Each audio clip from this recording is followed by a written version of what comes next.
दिले हम दिलिया 5 मिनट के मजा तू 9 महीना के सजा दो दिले हम दिलिया 5 मिनट के मजा तू 9 महीना के सजा दो दिले सब बुझे छो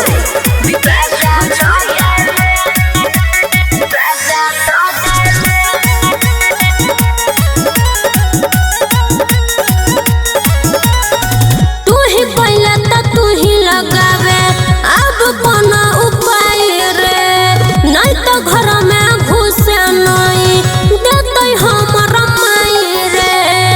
आह बुरे छोरा तोरा करे पड़तौ शादी नहीं तो हो जाई तोई हमर बर्बादी सुमन सोना के फुसलाई के खजा देले हम दिलिया